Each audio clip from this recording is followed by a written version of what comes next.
Good morning. Welcome to everyone. Senator Hickenlooper is close at hand, so we are going to go ahead and begin so that we stay on time this morning.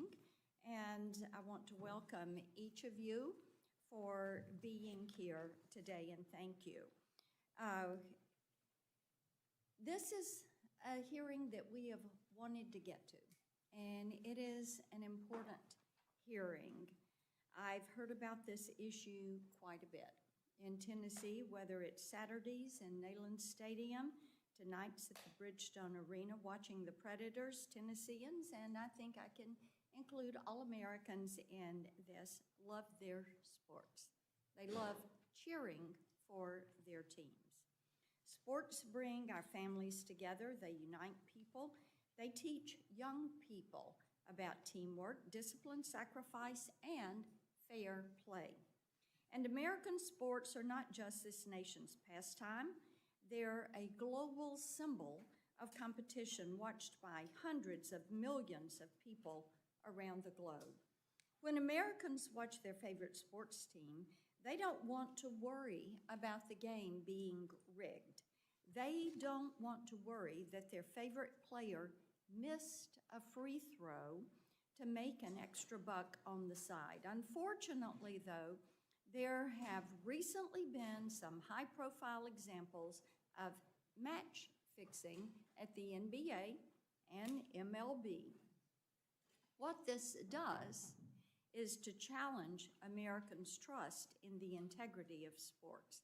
And this has all been inflamed by the rapid explosion of legal sports betting across our entire country. What was once limited to a handful of locations is now available in almost every single corner of the country. It is carried with you night and day. It is right there on your mobile device. Americans can now place bets instantly during games, on individual plays, on college athletes, and it is all done with a single touch of the screen. And the introduction of sports event contracts on prediction markets has exposed more people to sports betting. While prediction markets represent financial innovation across many sectors, there are real concerns that they function much like traditional sports betting without the enforcement of state regulators and attorneys general. While sports betting is often a source of entertainment for responsible adults, it does have its risk. Like I mentioned, we have seen scandals involving professional athletes, referees, and suspicious betting activity. College athletes are reporting harassment and threats from angry bettors. And Americans, including young people, are being inundated with advertisements on social media. Their favorite influencers and sports figures are introducing minors to betting. Our young men are in crisis, with over 1/3 of boys between the ages of 11 and 17 admitting to gambling last year. 60% of those who have been gambling and have seen this gambling content online said they had it surface through their social media algorithms. It was served up to them. They didn't search for it. This is not safe. It needs to stop. And advertising to minors is disgusting. As we look to protecting the integrity of American sports and protecting the most vulnerable, like our young people and those with addiction risk, it will take all of us working in good faith, from state regulators like Ms. Thomas, who is with us today, the integrity monitors, and the prediction markets and online sports books. So we're going to dive into this hearing today. It is one that we have worked to assemble we're very grateful to our witnesses for joining us as we begin to build our book of work around this topic. And at this time, I turn to the ranking member for his opening statement. Thank you, Madam Chair. It's been a pleasure working with you on this issue and others, and looking at as you describe it, the inappropriate regulated betting markets specifically, and particularly the recent explosion of prediction markets posed every day. I come at this from a different point of view, but I share your frustration. I don't talk about this all the time, but my father got sick when I was 5 years old and died when I was 8. I was my mother's second husband who passed away, so I was the youngest of 4 kids, and I didn't do very well in those early years. And I was vulnerable in elementary school, but especially in middle school and high school, where I had real challenges and I wasn't equipped to handle them. I wasn't ready.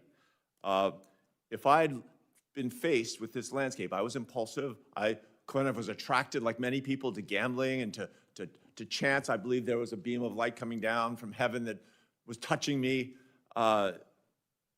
We got to get this right. 24/7 access to online sports betting has increased these risks to consumers in a manner that I think far outweighs the traditional brick-and-mortar gambling facilities. This is especially true in the prediction markets. Sports betting makes up 40% of the trades on parlay market and a staggering 90% on Kalshi. Online sports books like FanDuel and DraftKings have started their own prediction markets to, in some way, bypass or negotiate state laws. Prediction markets have been the headliners recently for permitting government officials to inside information to place bets on events relating to the death of Iranian leader Khamenei, abduction of President Maduro. These are clear risks to our national security when there's inside information being leaked out. This shouldn't be happening. We've introduced the Bets Off Act to ban wagering on government actions, on war, terrorism, and assassinations by people with inside information. Similar inside trading issues exist in sports betting prediction markets. Is there a bet on a specific player's actions? Are they going to miss that foul shot? Is that somehow going to be a way to make a quick $10 on a wager? That's nuts. That's nuts. The very fact that we're betting on that, which is clearly should be a random outside event, the fact that so many people, especially young people, especially young men, are wagering on this has got to be a real concern.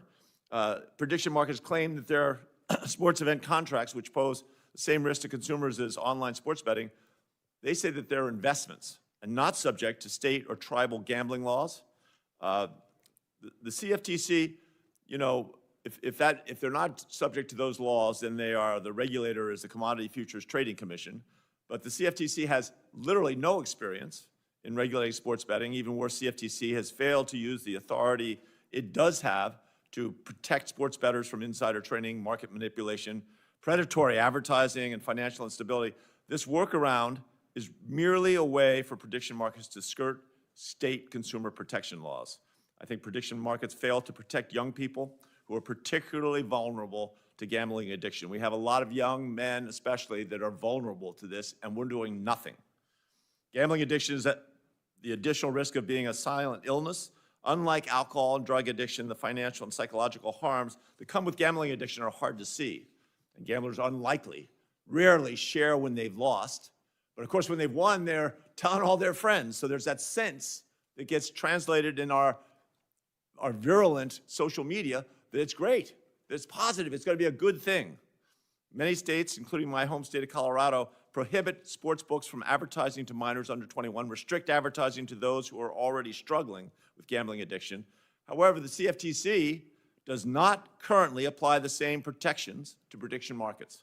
One study found that between 2018 and 2023, the amount of money that people spent on gambling, on sports gambling, rose while their net investments fell nearly 14%. In other words, they don't have the money to invest because they're spending it on gambling. That's the inescapable reality of that. To really bring this home, I'll share that You know, back in the days of my restaurant owner days, we had a bartender and a waiter, a waitstaff member, and she and he fell in love. It was for the whole restaurant, a wonderful moment. They were going to get married, and he decided he wanted a bigger down payment for the house they were going to buy together with their monies being commingled. Sure enough, he lost everything. Their relationship, their love, their marriage, their future marriage was destroyed. That's when you see that firsthand, how an instant someone's life can be damaged probably forever. You see the seriousness of this. And that's one story that I saw personally.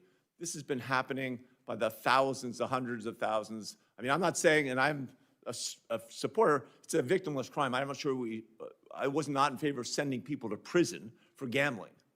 But to let the hounds of hell, the incredible power of mass marketing and social media, to let that untethered prey on our young people, I think is unconscionable, and I think it's irresponsible. I yield back to the chair.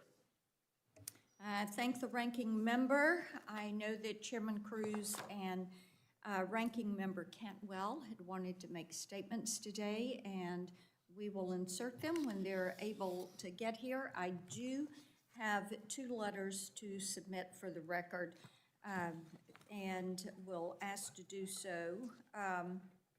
Senator Cortez Masto had a statement she wanted to make for the record, and then the SEC, that is in Southeast Conference, the best conference, by the way, go Vols. They have a letter they wanted to submit for the record. Okay, our witnesses today. Our first witness is Mr. Bill Miller, President and Chief Executive Officer of the American Gaming Association. He's led the AGA for 7 years, and over that time, the organization has experienced expansive growth of sports gambling in the U.S. Our second witness is Meredith Thomas, who serves as the Executive Director of the Tennessee Sports Wagering Council. She is an experienced gaming regulator and lawyer who works closely with other state regulators to strengthen consumer protections on legal gambling. She is also a native Nashvilleian, and I have known her since she was 3 years old. She is really a great regulator. Our third witness is Mr. Scott Sadin. He is the co-founder and chief executive officer at Integrity Compliance 360. With a background in financial market compliance, he created one of the leading sports integrity monitoring firms in the United States, and I thank you for your time yesterday. Our fourth witness is my good friend, former Congressman Patrick McHenry, who I think was the best chief deputy whip that the House ever had, because I was one of those deputy whips. He is currently serving as the senior advisor for the Coalition for Prediction Markets. During his 20 years in the House of Representatives, Congressman McHenry served on the House Financial Services Committee for many years, including as chairman, and we welcome him back to Capitol Hill. Our final witness today, Dr. Harry Levant.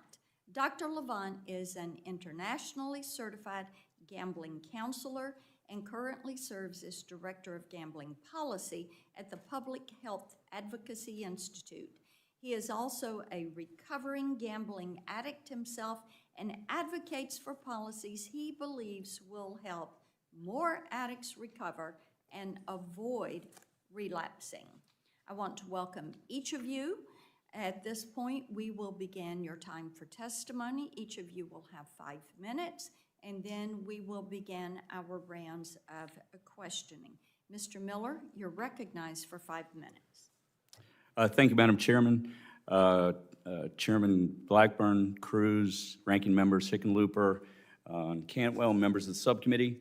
Thank you for the opportunity to be here today on behalf of the legal, state, and tribal regulated gaming industry, one of the most highly regulated industries in the United States. We are an essential part of the American economy. The legal gaming industry supports 1.8 million American jobs. We have more than 1,000 casinos, tribal and commercial, across 42 states, suppliers, manufacturers, and sports betting. Our industry has created economic vitality in areas left behind by other industries. We generate more than $100 billion in employee wages.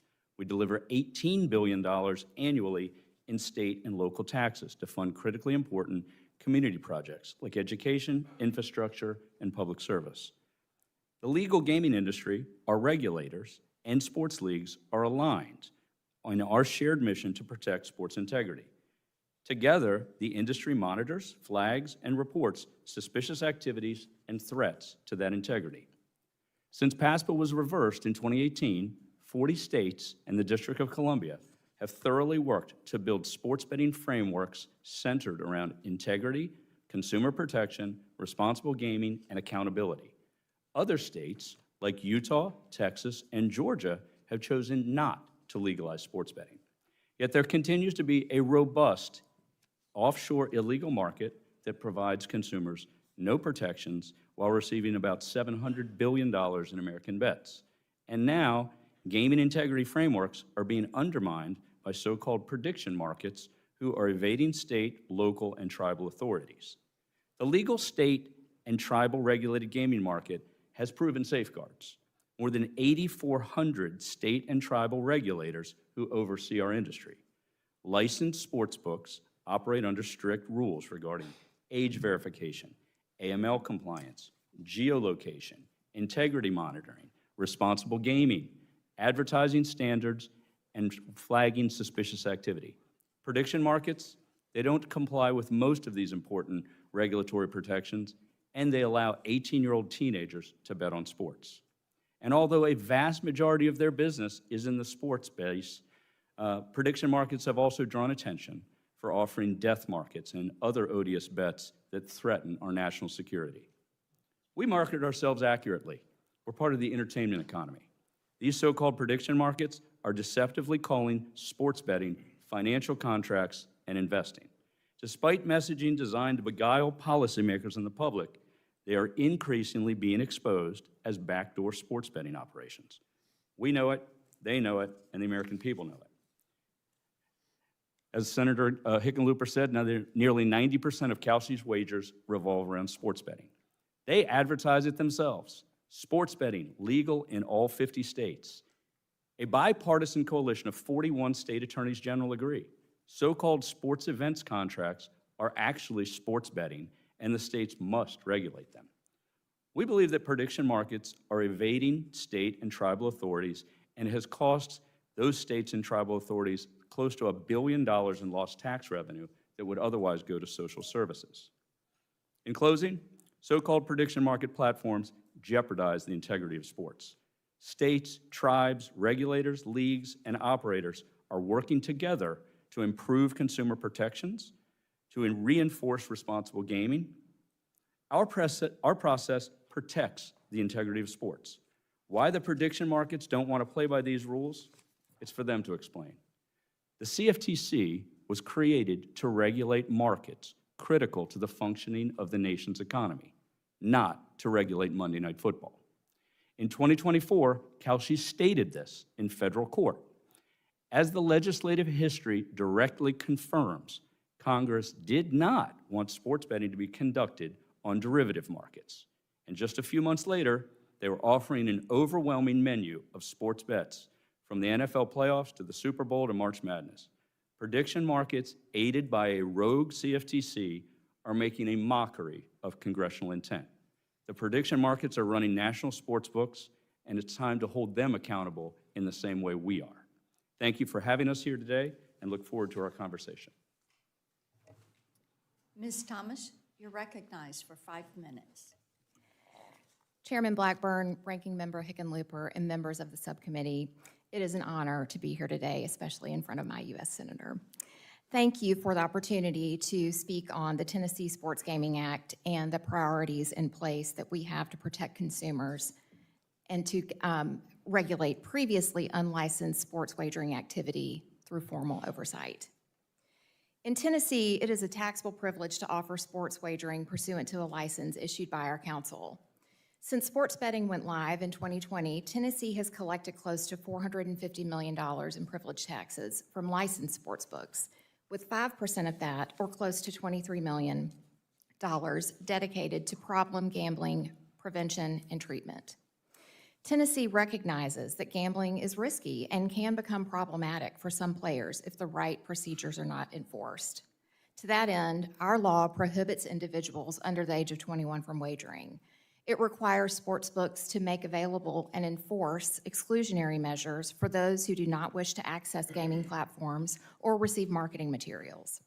In support of this requirement, our state agency manages a statewide self-exclusion program to ensure communication of these exclusions across every licensed sportsbook in our state, no matter where the exclusion originated.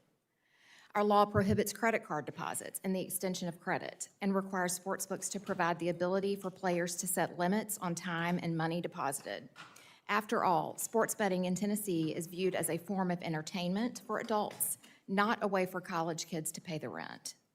Importantly, our law respects the concerns of teams, schools, leagues, and players about particularly risky wagering markets by prohibiting individual college player prop bets, live team prop bets for any college sport, and any types of wagers on injuries or penalties. Our law also allows teams, leagues, and schools to prohibit other types of wagering markets that to ask the council to prohibit other types of wagering markets that may be contrary to the public interest or that could impact the integrity of a particular sport. Sportsbooks are required, and they do cooperate with investigations by our office, sports governing bodies, and law enforcement. And also, importantly, our agency is empowered under our law to investigate and fine unlicensed sportsbooks who choose to operate in our state unregulated. Our council has promulgated extensive rules to further support our statute's consumer protections, which we have strengthened over time as technology has advanced. Those include strong Know Your Customer regulations to identify players and prevent access by minors and other prohibited players, secondary identity verification requirements to prevent identity theft and proxy betting, multi-factor authentication requirements to prevent bad actors from taking over accounts, robust geolocation checks at multiple points in time and access, and required account suspension and reporting related to minors and prohibited players. A sportsbook's internal controls, which we approve and regularly audit, must have procedures to immediately notify our office of unusual or suspicious wagering activity. And this reporting obligation goes far beyond money laundering or fraud. It includes anything that could indicate match fixing, event manipulation, or the misuse of inside information. In many ways, our sportsbooks do act as the first line of defense, but you cannot describe their reporting as self-certification. As state regulators, we proactively identify and work to correct gaps in sportsbook compliance with multiple checks during the term of their licensure. We review all material technological and operational changes, as well as all changes to house rules and terms and conditions prior to implementation. We require our sportsbooks to undergo annual third-party operational and security assessments that are reported directly to us for review. Sportsbooks are also required to perform their own internal audit and report findings and remedial measures to us. We audit compliance with financial requirements and player-facing technical components, as well as wagering catalogs to see whether impermissible markets are being offered.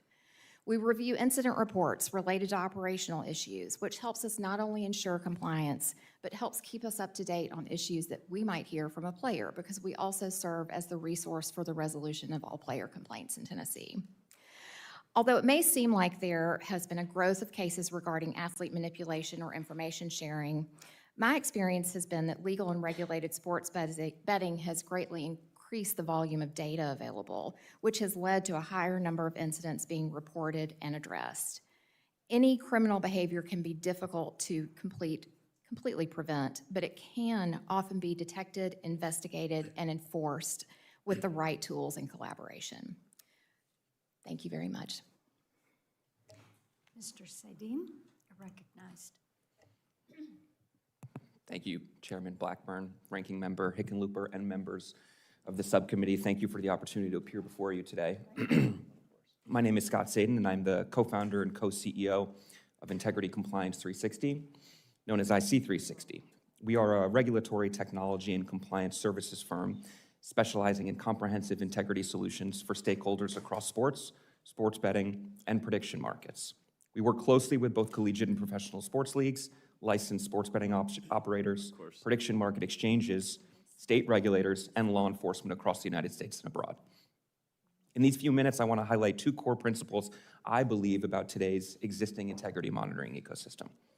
First, the integrity infrastructure that protects American sport is not theoretical. Since the Supreme Court's 2018 decision in Murphy versus the NCAA, a robust framework has developed across leagues, operators, regulators, law enforcement, and integrity providers like us. That framework has identified, investigated, and resolved a meaningful number of integrity matters, from suspicious wagering patterns to the misuse of insider information to active match-fixing inquiries. The infrastructure exists and it has worked, but just like any vertical within a complex industry, the integrity ecosystem has room to improve and mature as the space around it develops and evolves. Second, the sports betting and prediction market ecosystems involve, as mentioned, a wide range of stakeholders. And I believe that no single participant can address its integrity challenges alone. The integrity of competition depends on the connective tissue between those participants, the quality of information sharing, the depth of collaboration, and the consistency of transparency. IC360's mission is direct: to assist the successful maturation of the regulated sports betting and event contracts ecosystems through products and services that help protect the integrity of sport. We work closely with many of the stakeholders I have just mentioned, and that breadth of our partner network is, in our view, a precondition for credible integrity work. We regularly see the specific and often unique integrity challenges that each group is facing. That cross-participant visibility allows us to identify patterns, risks, and emerging vulnerabilities. And one of our central responsibilities is to bring those insights back to relevant partners who may have been impacted by a circumstance, assist in investigating the issue, and then collaborate to mitigate any remaining areas of risk. In short, we endeavor every day to embody the very connective tissue necessary for cross-stakeholder integrity success. I'd like to highlight 3 lines of work that help us play that role. The first is integrity monitoring. Our system and team of dedicated resources conduct 24-hour-a-day surveillance of regulated markets for potentially suspicious activity. We maintain a vast distribution network that allows operators to expeditiously disseminate and respond to circumstances of potential risk. Integrity alerts often come either from us or directly from an operator themselves. This alerting structure affords stakeholders holistic and actionable insight quickly and efficiently. I'd also like to highlight an IC360 product called Prohibet. Most sports leagues maintain a population of individuals, athletes, coaches, officials, and other personnel, who should be prohibited from wagering on their own sport because of regular access to inside information and the ability to exert undue influence. Prohibet is the secure infrastructure through which those designations move from governing body to sportsbook operators and prediction markets, allowing participating platforms to automatically permission accounts before a prohibited transaction ever takes place. In our experience, this level of proactivity is incredibly consequential in preserving market and competition integrity. Lastly, I want to touch on the significance of education. The prohibited patron population I described in the context of Prohibet is also the population I believe most vulnerable to approach, pressure, and targeting by bad actors. Their awareness regarding the threats they may face, the rules that apply to them, and the reporting pathways available when something feels wrong are significant contributing factors in maintaining the integrity of sports. IC360 has delivered hundreds of presentations and has reached hundreds of thousands of athletes, coaches, and administrators, and we look forward to continuing that work in close partnership with sports leagues. I'd like to close by reiterating the importance of collaboration and the connective tissue between industry stakeholders. Integrity monitoring is only effective because operators report information, leagues share intelligence, and regulators share casework. Prohibet only works because governing bodies designate, operators screen, and the infrastructure between them is trusted. Education is only impactful because leagues and institutions invest the time and attention of the people closest to competition. The value we believe IC360 brings is helping to make the collaborative work of integrity possible at the scale and speed that the contemporary market requires. I appreciate the subcommittee's attention to these issues, and I welcome your questions and conversation. Thank you. Congressman McHenry. Thank you, Chairman Blackburn, Ranking Member Hickenlooper, and distinguished members of the committee. Thank you for the opportunity to testify. And thank you for the warm welcome on this side of the Capitol complex for a lowly former House member. I will say the chambers are much nicer over here. I appear before you on behalf of the Coalition for Prediction Markets, including U.S. regulated companies like Kalshi, Crypto.com, Robinhood, Coinbase, and Underdog. My experience as a former chair of the House Financial Services Committee is grounded in financial markets regulation, market structure, and market integrity, not in sports betting or traditional sports books. And that's the lens through which I will speak today. Throughout my time in Congress, I focused on policies that expanded participation in financial markets for average, everyday Americans, democratized access to financial tools historically reserved for large financial institutions, modernize our laws to foster innovation and facilitate capital formation, and strengthen confidence in market integrity. My work with the Coalition for Prediction Markets is a continuation of those same principles. The question before us is not whether innovation should exist, but whether emerging market-based products will operate inside a transparent, federally regulated, onshore framework with robust consumer protections and oversight. Casinos and traditional online sports books and prediction markets are fundamentally different products, governed by different legal frameworks and subject to different regulatory structures, and conflating the two does little to advance our shared goal of protecting consumers. In a casino or sports book, the house sets the odds and profits when customers lose. In a prediction market exchange, participants trade with one another, while the platform earns transaction fees for facilitating the market. As a result, the incentives are fundamentally different. Prediction markets benefit from greater participation, liquidity, and more accurate information, not from consumers losing money. That distinction was recently reinforced by the Third Circuit Court of Appeals, which held that sports events contracts are governed by the Commodities Exchange Act and the Dodd-Frank Act. It's also important to recognize that sports event contracts are only one part of a much broader market as categories like entertainment and politics grow quickly in share. These products are a part of a broader trend toward democratizing access to financial and informational tools that were once limited to institutions and large market participants. Coalition members and coalition companies share the league's interest in protecting sports integrity and want to work collaboratively to address concerns, and where appropriate, share information and data that help protect the ecosystem.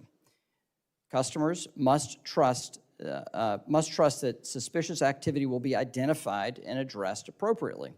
Unlike many sports books and unregulated operators, coalition members do not offer microbets that are particularly vulnerable to manipulation, such as wagers on the next pitch or the next play.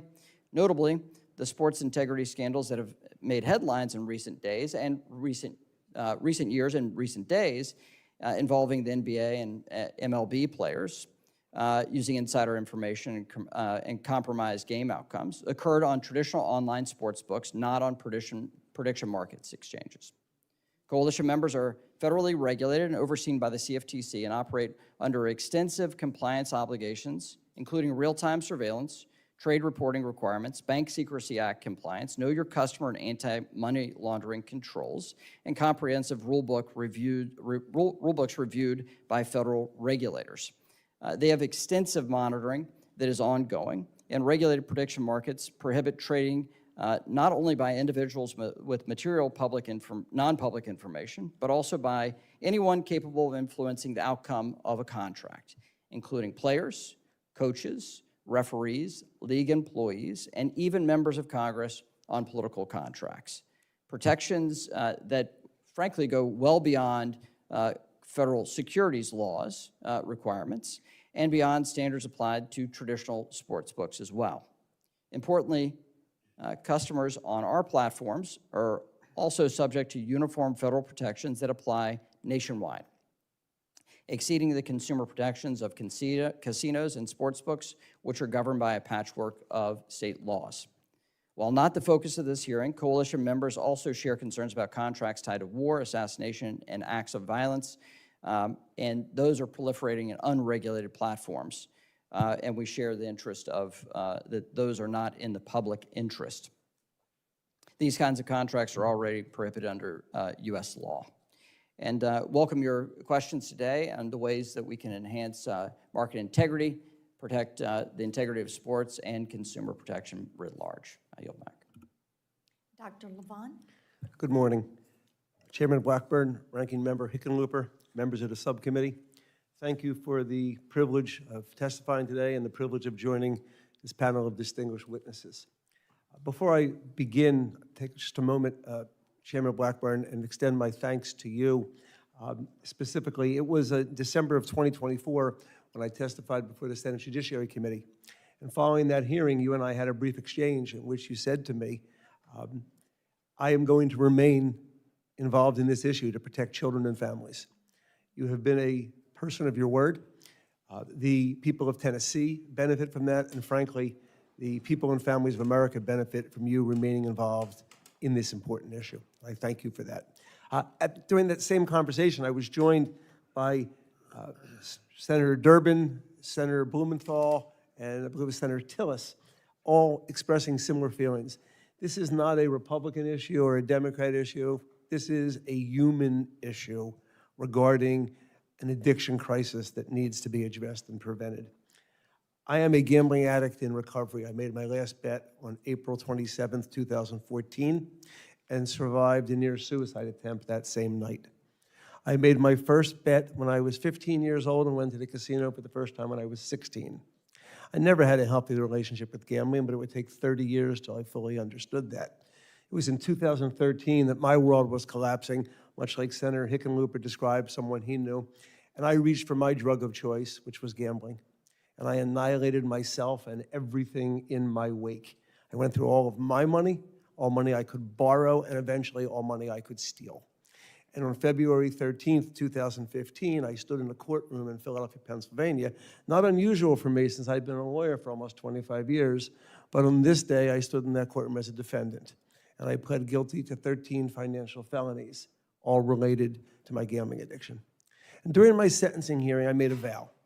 And that vow was, if I could get well, and at that time it was a very big if, but if I could get well, I would dedicate whatever my future looked like to helping prevent being the operative word, other people, particularly young men, from suffering a similar fate. That led me, after 4 or 5 years of treatment, to LaSalle University in Philadelphia, where I earned a master's in professional clinical counseling, and upon graduating, began treating people suffering with gambling addiction. But I realized I wasn't doing anything on the prevention side. So I went back to school again, earned a doctorate in public policy, where my research is all about how to address prevention. And in the couple of minutes I have left, I want to address 3 issues and then look forward to a more robust conversation. Issue number 1, are prediction markets gambling?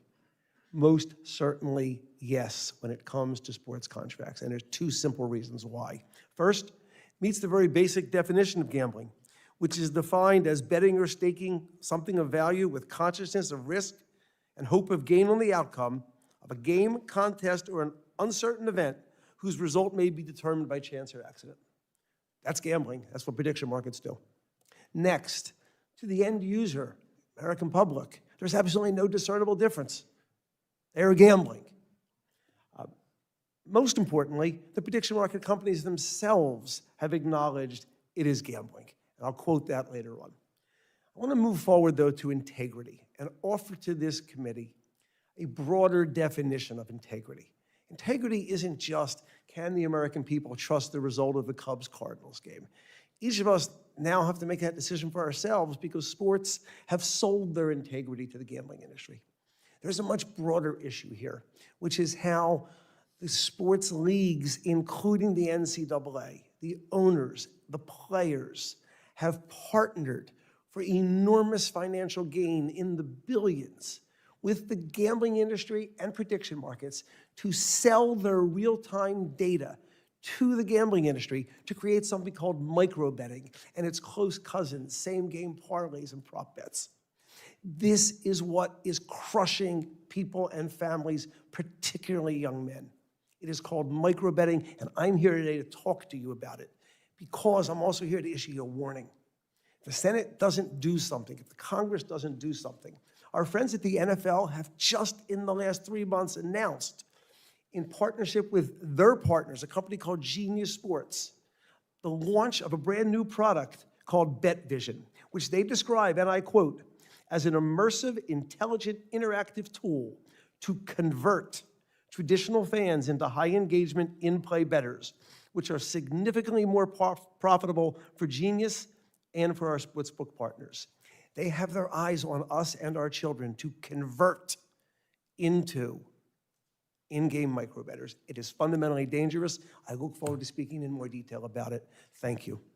And thank you, and I don't think anyone would have made a bet that we would have had 5 witnesses who stuck to 5 minutes. I congratulate you all. You're recognized, Chairman Cruz.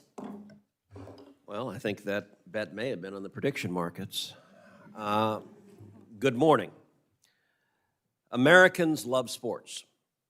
Nearly 70% of Americans, that's about 232 million people, consider themselves sports fans. I am certainly one of them. I'm a sports fan for the same reason everyone else is. Sports showcase human talent and grit and drive. They put us on the edge of our seats as we wait and hope for the thrill of the next big play, the come-from-behind win. From high school football, which is a religion in the great state of Texas, to college basketball, to the professional leagues, sports unite us at a time when it seems everything else divides us. Today, many sports fans are also sports bettors. 39 states and the District of Columbia have legalized some form of sports betting, though my home state of Texas has not. Even in those states where sports betting is legal, everyone agrees that it carries risks and serious risks. It should be regulated, and it should be done, if at all, in moderation. This hearing is not about rolling back legalized gambling in states that have chosen to authorize it. There are 2 different questions instead before us at this hearing. First, in a world where sports betting exists, how do we preserve the integrity and authenticity of the sports that we love? And second, are prediction markets operating within the law, or are they defying the law and improperly infringing on state sovereignty? On the first question, integrity is the foundation of sports. We want athletes competing on merit. But the opportunity to make money can tempt gamblers, and sometimes even athletes themselves, to guarantee a sure bet. Consider a few recent cases. NBA players and coaches are accused of manipulating performance and providing insider information to win bets. 2 Major League Baseball pitchers allegedly rigged their own pitches in exchange for money. MLS banned 2 players for intentionally getting yellow cards to win bets. And the UFC has canceled matches and terminated contracts because of suspected match fixing. These incidents sow doubt in the minds of fans. It is not uncommon for fans scrolling Twitter on a Sunday afternoon in the fall to see posts speculating that a controversial call by an official was related to gambling. That is why sports leagues and casinos and regulators have to work together to identify, to investigate, and to root out manipulation. Fans need to be assured that game rigging is rare and that anyone caught doing it will be punished harshly, if not banned forever from the game. They're also grappling with a newcomer to the sports integrity matrix, prediction markets like Polymarket and Kalshi. Prediction markets have started offering, quote, event contracts on sporting events, which for all intents and purposes are sports bets. Now, of course, there are real and serious questions about the legal propriety. At a minimum, any prediction market that offers event contracts on sports should be expected to join serious efforts to detect and prevent the rigging of sports. We must also acknowledge the existence of unregulated offshore sportsbooks that have existed for decades. That issue may well be one for law enforcement, Treasury, or the State Department to solve. Today's hearing is designed to focus on the use of tools in the regulated market to catch and to prevent game manipulation. My hope is that today's discussion will showcase the work already underway to protect the integrity of sports and at the same time identifying where we can and should do more. I look forward to hearing from our witnesses. Thank you, Mr. Chairman. We will begin our round of questioning. Now, Ms. Thomas, I want to come to you. When we speak about sports integrity, our states have really been on the front line when it comes to protecting fair play and also protecting consumers from harm. You talked about this in your opening. I know that Tennessee has taken a technology-first approach in dealing with this. So I want you to talk a little bit about Tennessee's approach and how you have handled or will handle potential instances when it comes to match fixing and questionable bets. Thank you for the question. Yes, we are a technology-forward agency and recognize that we need to move at the speed of business and not always at the speed of government to keep up with our industry and mitigate all risks that we can. And I described what our rules require, but I want to emphasize that our standard of what our sportsbooks and their vendors can use is one of commercial and technological reasonableness, which of course evolves and improves over time. That gives our sportsbooks flexibility to run their operations and use vendors that they believe are best suited for their needs or develop technology in-house. We also internally in our agency use technology to monitor what is going on with all of our sportsbooks. We ingest data from our sportsbooks, from our vendors related to compliance issues, related to any kind of technological changes, any changes to any of their operating systems comes to our office. And we also ingest data from players that gives us insight into issues that they are seeing. And So let me jump in. You're taking vendor data and player data. and sportsbook data, yes, ma'am. Okay. Yes.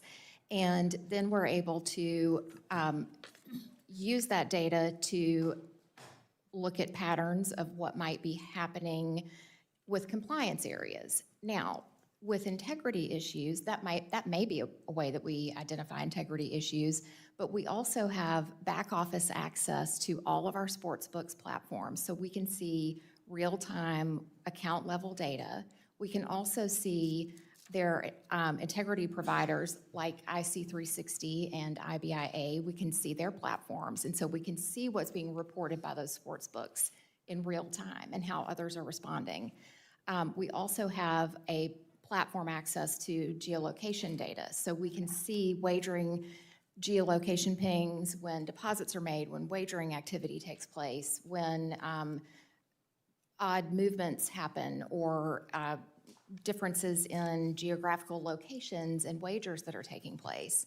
And that allows us to have a lot of data at our fingertips to analyze when there is suspected activity of match fixing or otherwise that we can then package and send to sports governing bodies, send to law enforcement, and investigate. And we have done that.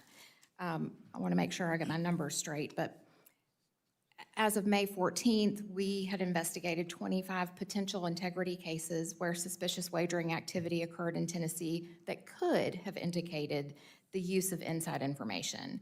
A few of these cases are currently pending, but 17 of these matters were closed and were referred to sports governing bodies and law enforcement, including 13 of those to the FBI.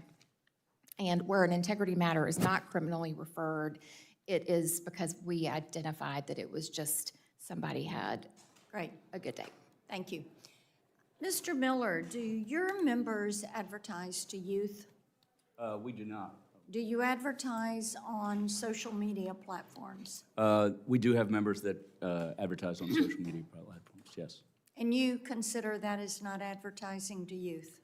I think that the algorithms that are built around the idea of, They don't build their algorithms and they don't open them. Mr. McHenry, do your members advertise to youth? No.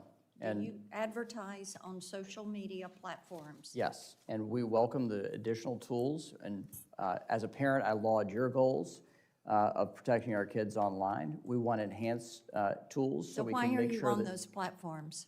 Pardon me? Why are they on those platforms? Because they're very popular. They're very popular. With kids? And With we've got a adults. The problem average with age 11-year-olds. The average Okay, age of the let me ask participant or you participant this. prediction I markets is want to talk a 33. little bit about the prediction market approach to regulation and consumer protection.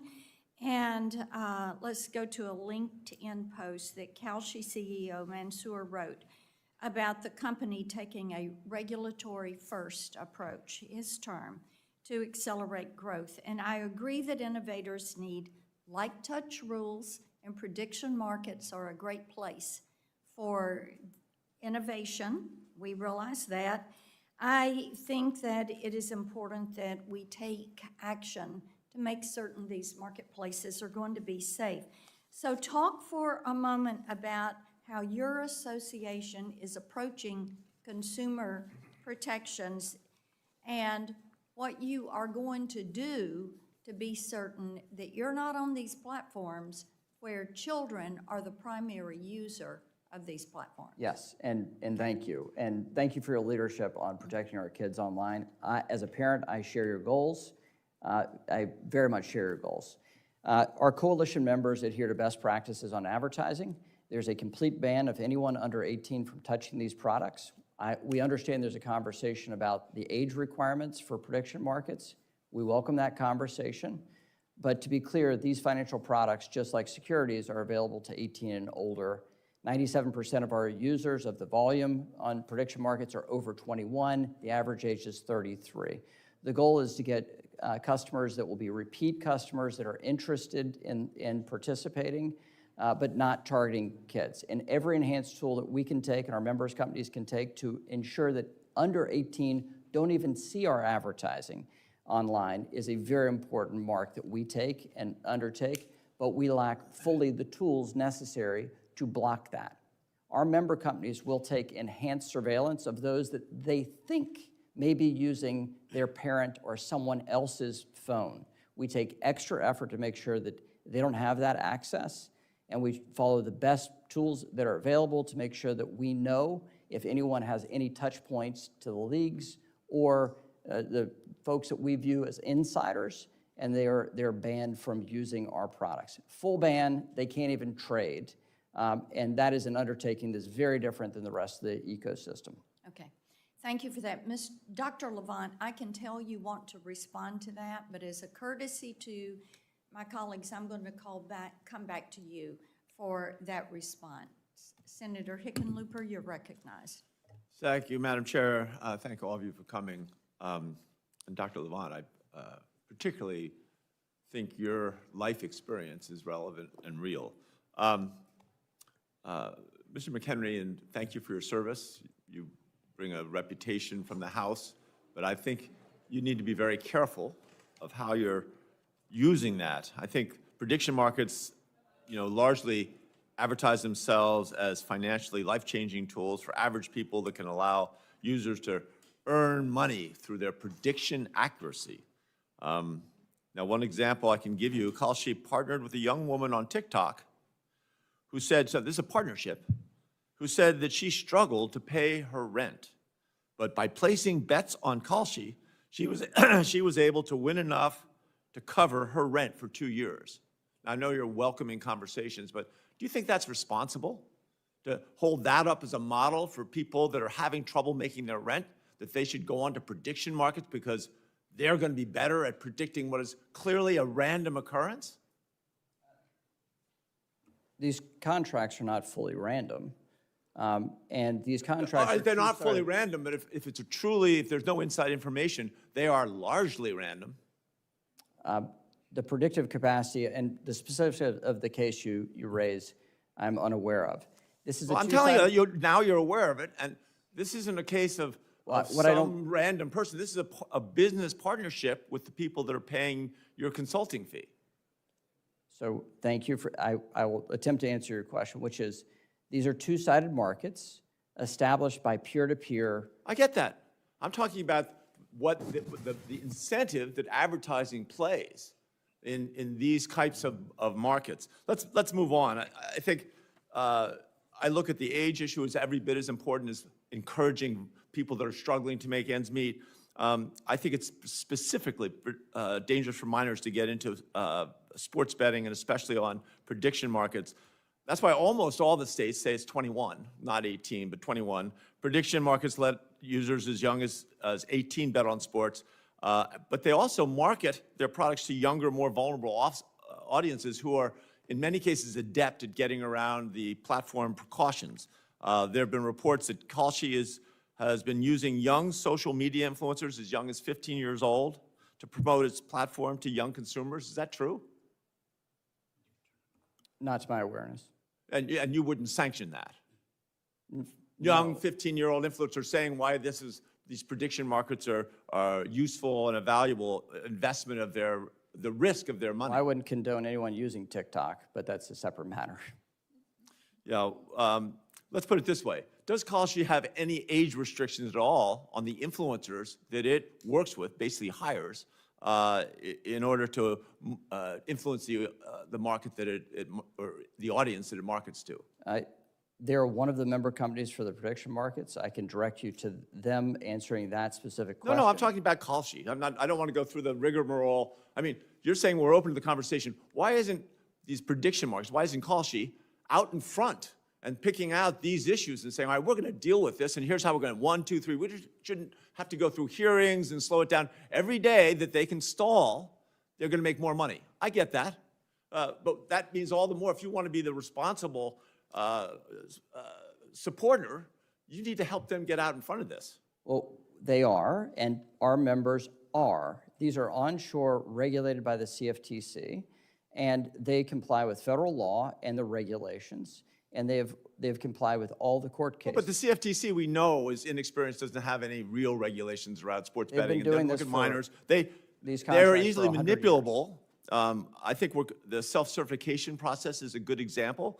The CFTC allows prediction markets to launch new contracts just one business day after filing them, That is without standard any practice for without any CFTC CFTC review at all. No, the CFTC reviews those contracts. Not in one day, they don't. Yes, they do, as they do for the rest of the commodities marketplace. And furthermore, the CFTC has regulatory authority to remove contracts or unwind contracts off after the fact if they view that it was manipulated or there's fraudulent activity. The CFTC is a cop on the beat, has the capacity to oversee this market, just as they've done with the broader commodities marketplace that's been around and well-versed for decades. There is literally no one that I know. You're the first person who's told me you think that they think the CFTC is up to the standards.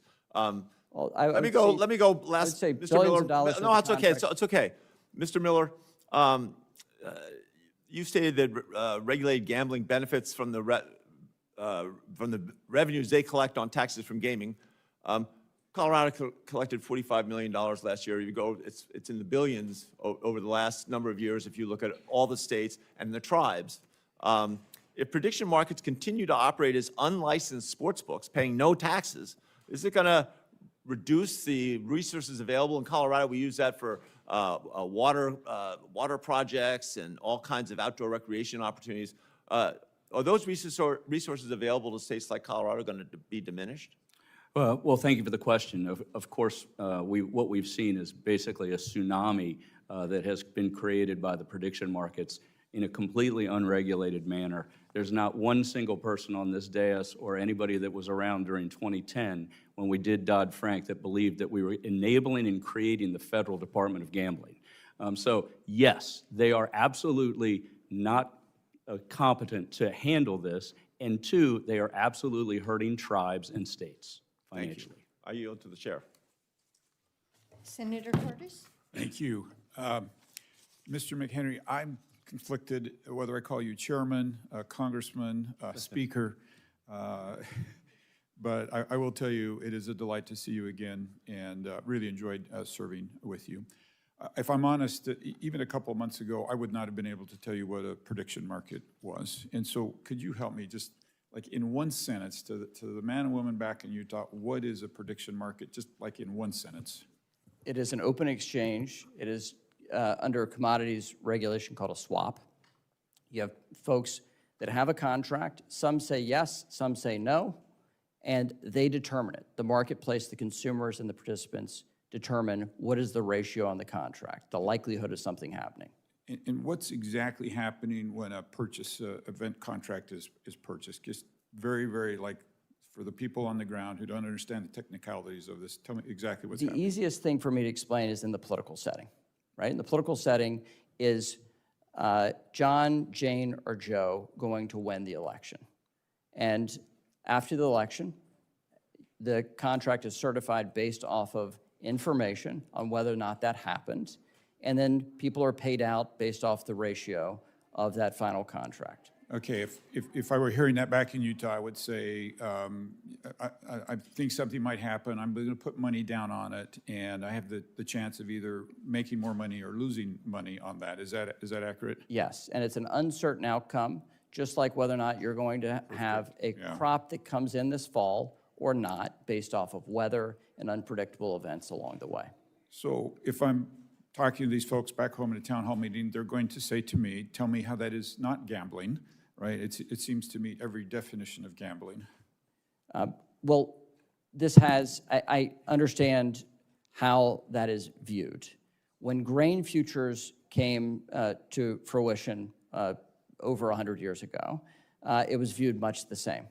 That this is an uncertain outcome on whether or not your crop will come in the fall, and you can hedge against it in the marketplace about an uncertain event that is driven largely by acts of God, Mother Nature, and yields, crop yields. So can I interrupt you only because of time? I know what you're saying is important, but as you know, we have very limited time. My father was an insurance agent and taught me that you buy insurance for things you can't afford to pay for. And it feels like we've moved from the farmer who's buying crop insurance because he can't afford it if he'll be wiped out, right? Versus betting for an income or perhaps loss on that. And I guess my fundamental question is, like, how is that any different than a sports wager or roulette betting? well, it's based off the business model. The business models are fundamentally different from a sports book. The sports book, the house sets the line, and when the consumer loses, they profit. And for an exchange like this, the exchange is based off of two individuals that benefit, and they pay a fee, just a flat fee, for that engagement. The business models are very different. The question is, what do we do about these societal truths just and simply how we because of regulate time. them? I don't want to cut you off, but you know the drill here. We're just so limited time. Dr. Levant, you have not had much chance to weigh in. I'd love you to weigh in on the speaker's thoughts. Excuse me, it's difficult to know where to start, but let me take the most recent comment. Poker and pari-mutuel horse racing have the exact same business model. No one would dispute they are gambling. Sports futures contracts are gambling. The business model is just to take the money off the top. The house has to win every time, and the public loses. That's sports contracts.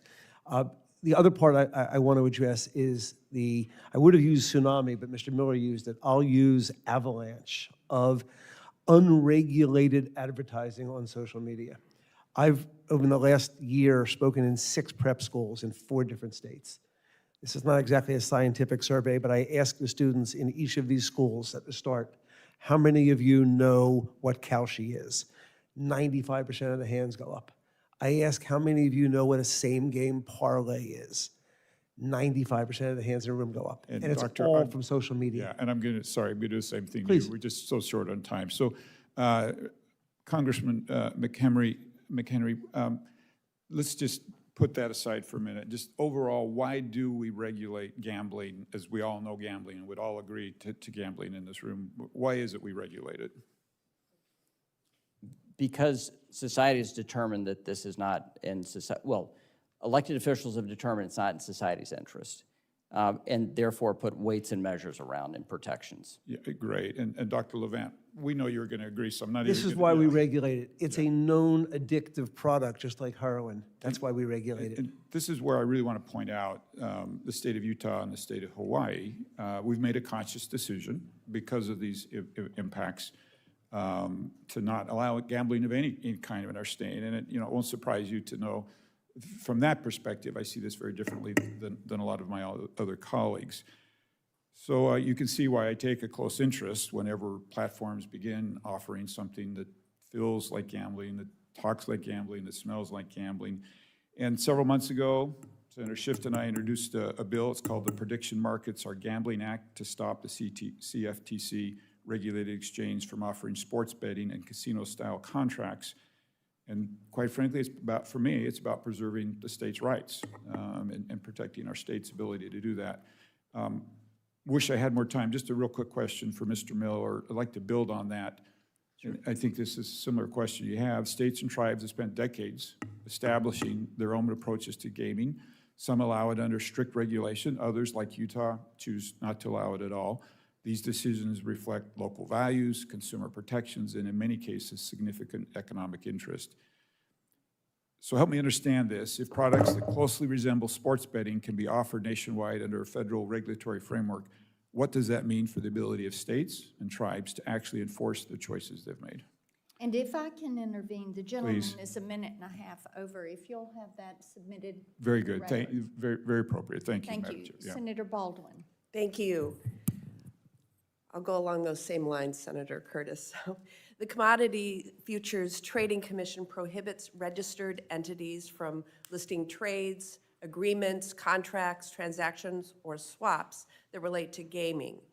The rule exists to protect consumers from fraud and preserve the integrity of sports competitions.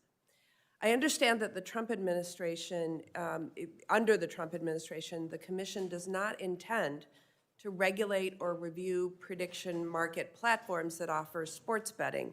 Yet, Wisconsin tribes offering these exact same services operate under multiple state and federal regulations. Mr. Miller, can you walk us through the types of review and regulation that tribal gaming operations offering sports betting must go through in Wisconsin? Yes, Senator, thank you for the question. Tribal nations are recognized by IGRA and are governed under that federal statute. But importantly, the tribes negotiate with the state government as a sovereign equal. They work to gain exclusivity. They work on terms. They work on ensuring that they abide by all of the protocols that are important from a regulatory perspective, and that is why that when prediction markets have come into Wisconsin recently, the Attorney General there has acted. And we applaud that, and we applaud the other 40 Attorney Generals that have also done that. It's unfortunate that the CFTC has chosen to sue the state of Wisconsin because of that, and really harm tribal sovereignty and the state's right to determine what sort of gambling exists in that state of Wisconsin. Yeah, and Mr. Miller, how does this regulatory framework compare to prediction market platforms offering essentially identical services? Well, as I made in my opening statement, we're one of the most highly regulated industries in the country. From everything from internal controls, licensing, auditing, and being actively overseen by the state and tribal governments. It stands in quite contrast with the prediction markets that are now entering into really every state, including those that Senator Curtis mentioned in the state of Utah and Hawaii that have chosen not to have gaming, either tribal or commercial. Yeah. Mr. McHenry, are your members willing to undergo review and regulation by state and federal regulators that is comparable to what Mr. Miller just described for tribal gaming operations? There are fundamentally different products and fundamentally different business models.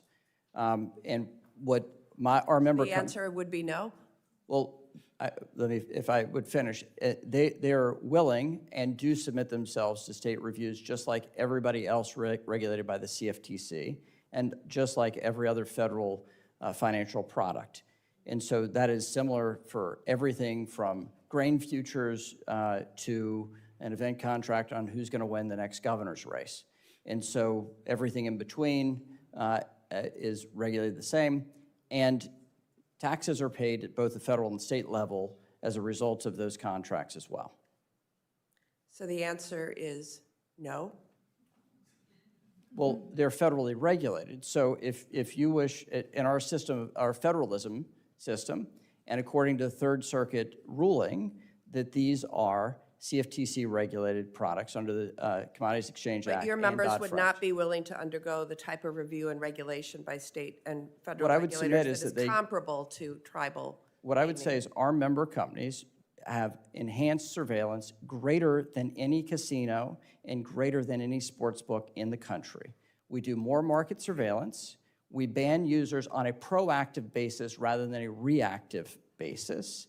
And we have a different business model that says no matter what happens with a contract, there's a small fee to the exchange. And the sports book is incentivized, as opposed to a sports book that is incentivized, they profit off of losers, not off of winners. Mr. Miller, any retort? Sure. You know, at the end of the day, there's a lot of conversations about what it is these entities are doing. At the end of the day, they're running sports books at a national level without any of the regulatory constraints and frameworks that have been created either in Tennessee or in any of the other states that have chosen to legalize sports betting or any other gaming. Thank you. Senator Schatz? Thank you, Chair. Thank you, all of you, for being here. Mr. Sadin, in your work as an integrity monitor, are there some categories of bets more likely to threaten the integrity of the sport than others? Yeah, I certainly would categorize a couple of different types of markets as more vulnerable or more susceptible to manipulation. What are they? I would say, generally speaking, player props, micro betting, in-game markets, circumstances in which an individual or singular person may have more impact than a group. That would Okay, and the micro prop thing is insidious in the particular way that it can be manipulated a little more easily by a player or by anyone else, or a sort of a injury proposition bet or anything like that. And then the sort of, the bigger you get, the harder it is to fix, not impossible, of course, but even a player prop, say, Terry Rozier gets 6 rebounds this evening, is a little harder to game than Terry Rozier shoots the ball or doesn't, right? And so the more micro you get, the more insidious it is from an integrity standpoint, but also to Dr. Levant's point, it also sort of taps into the addictive, manic, algorithmically driven problem that we're dealing with. Is that fair to say? Yeah, I think that's fair to say. It's nuanced, and there's certainly a continuum, but generally speaking, that's accurate. I would say, just to be clear, that I still would be a strong proponent of wrapping regulation around those types of markets as opposed to pushing that activity offshore. Yeah. Okay, so let's go to the offshore question. Mr. Miller, could you speak to the problem of illegal offshore sports books and how they impact the integrity of sports in the United States? I know the answer to this question, which is basically they don't work with people like you, but go ahead. Well, thank you for the question, Senator. You know, it has been a challenge. I've been in this job now 7.5 years. I think I've sent letters to every director of the FBI and the head of the Department of Justice asking this to be prioritized because it's very important. It's very easy for people of age and people underage to access the offshore illegal marketplace. And so there is obviously important role for law enforcement at the federal level, State Department, others that have the ability to actually put the pressure on some of these countries that house and facilitate illegal sports betting operations. And for us here, you know, it's $700 billion of money that goes out of the pocket of Americans into offshore online illegal betting operations without any of the consumer protections of the legal market. Yeah, we think we legislatively have a pathway here. And it doesn't solve every problem, and it certainly doesn't solve every problem as it relates to the challenges that individuals and society is facing with gambling. But if you empower the FTC to go after the payment processors, and then they would have a perfect right to go and say, hey, you may not work with these offshore shops if they're not complying with the federal law having to do with micro prop bets. So, Dr. Levant, thank you for your personal story. I was sort of staring at my phone as one does. I apologize. And as soon as you started to talk, I really applaud your life's journey and your life's mission now. Thank you, Senator. I want to keep talking about micro prop bets. A study out of Australia found that sports bettors who bet on micro events, that of that cohort, 78% met the criteria for gambling that may cause significant harm to their lives.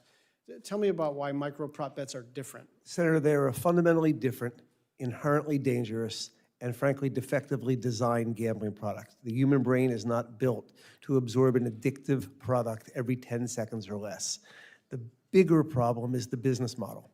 In order for micro betting to work, it involves the leagues selling their data for billions of dollars.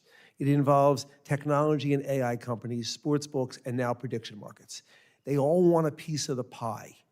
The only way to keep that pie going is to get the American public to gamble more often, more quickly, on more highly profitable, i.e. addictive products. That's the quote I just read to you from Genius Sports.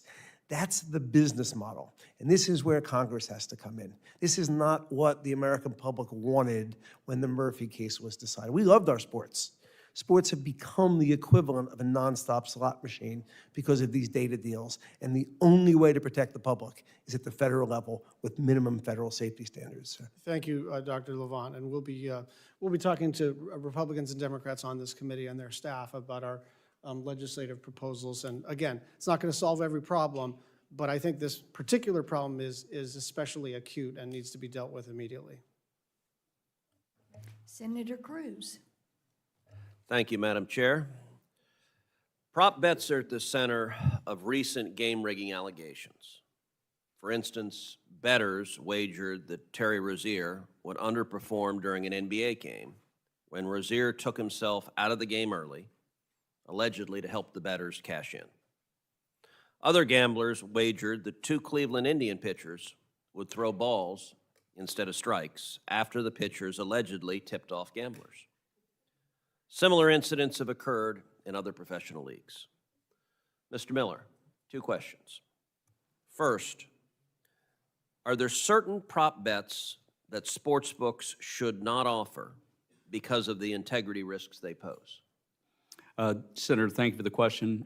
I would answer that question by saying that, one, the regulated markets in each of the individual states have made determinations with regard to prop bets. I think you have seen a movement to limit and or eliminate prop bets in the states, and believe that in those states, they are the best determined to make those determinations around which props should or should not be allowed. So second question. Yep.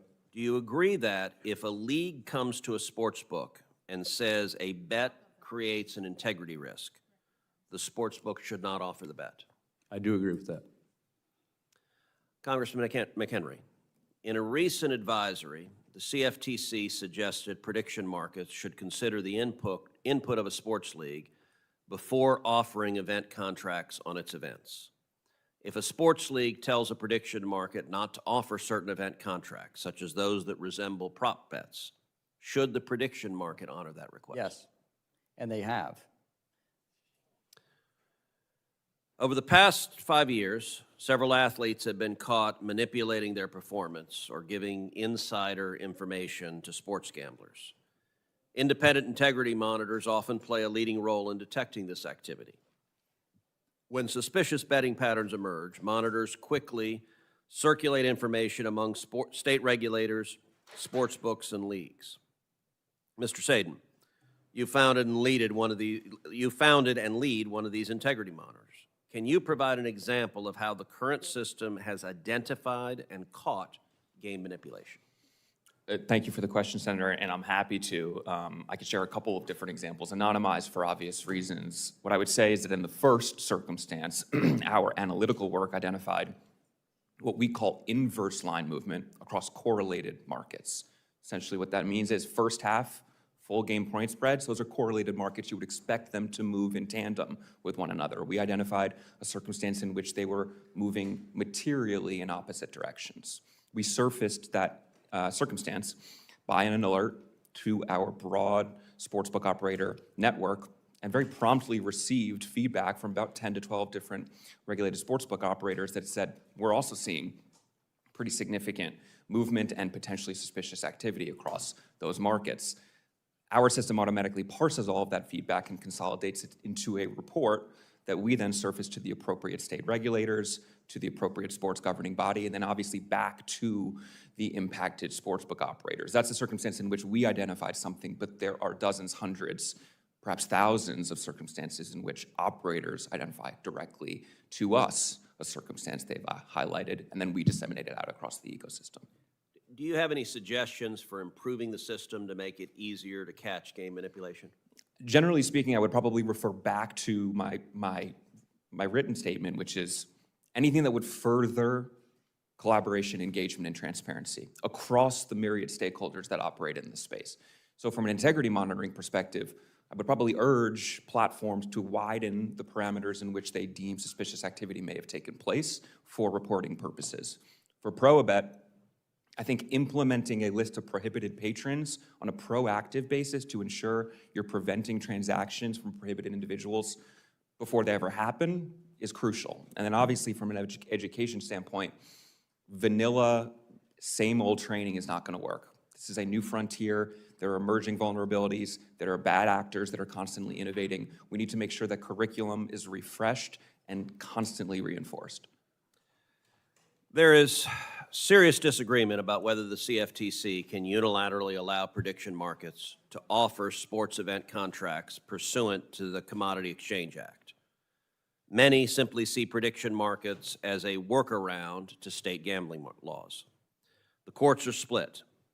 Ultimately, unless Congress act, the Supreme Court may have to decide the issue. Congressman McHenry, when Congress debated Dodd-Frank, some senators expressed concern that event contracts could become a vehicle for sports gambling.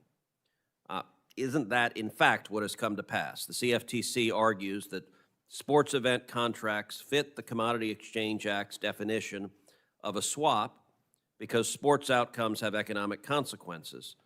But what is the economic consequence of, say, whether a pitcher will throw a ball or a strike? Well, like getting a playoff game has a material impact on the economy around that stadium and that town. So you can see economic impact on whether or not you get a playoff game in your town, or the T-shirt manufacturer on the Super Bowl outcome. So there is economic connectivity for that. But the debate around Dodd-Frank, in my experience in Dodd-Frank over on the lowly house side, we did not have any substantial discussion about the nature of swaps in my committee, but in the Ag Committee, both here in the Senate and in the House, there was a wide new definition for swaps, and that authority was given to the CFTC, and then the chair of the CFTC, Gary Gensler, wrote rules that encompassed a wide array and definitions of swaps. So what about an answer to the specific question about what is the economic consequence of whether a pitcher throws a ball or a strike? It is up to the consumers to decide that under swaps, under a swaps definition. And it will be for the courts and the Congress to decide whether or not they like that. Under the Commodities Exchange Act, onion futures are banned. I don't think we have a serious debate about onions, but at the time they did. So we welcome Congress's input here and the rulemaking of the CFTC on these definitions. Okay. Ranking Member Cantwell. Thank you, Mr. Chairman, and thank you to Senator Blackburn and Hickenlooper for doing this subcommittee. And I think that last conversation is illuminating, and I'd like to follow up on it. But I'd like to remind everybody, we had a financial collapse of our economy because we didn't do the job of regulating derivatives. And I remember somebody on the Senate floor actually saying, we can't regulate them, we don't know what they are. That's exactly when, and it had a conservative journalist who basically said the lack of clarity is fraud. If you can't understand it, then yes, there is something behind the situation. So to this, I definitely want to say that fans must have confidence that games are being played fairly and honestly, so I agree with the chairman on that. That's what makes competition great, and that is why Senator Cruz and I are conducting bipartisan inquiry into how the leagues, the sports books, and the stakeholders are protecting the integrity of sports and teams. But I believe that this integrity crisis goes beyond how we monitor players and betting activities, we must also ask, why would a professional athlete making millions of dollars risk losing everything to place a bet? In many cases, it's the same answer. Online betting platforms can be highly addictive. So I'm glad our witness, Dr. Levant, is talking about that today, whether you're a star athlete or a struggling college student, and once they're hooked, they're designed to keep them coming back for more. So the conversation that we just had, Mr. Miller, I'm just trying to understand, because our former colleague here, Congressman McHenry, talked a little bit about the history, but in 2010, Congress amended the Commodity Exchange Act in the wake of that financial crisis I just said. And under Section 5, Congress authorized the CFTC to prohibit prediction markets from offering contracts that involved gaming and gaming activities. And in 2011, they issued Rule 40.11, which banned prediction markets from offering contracts involving gaming activities. In doing so, they stated the rule was consistent with our congressional intent, and the CFT prohibited sports betting contracts for more than 15 years under this rule. But all of a sudden, starting in 2025, prediction markets began offering sports gambling contracts.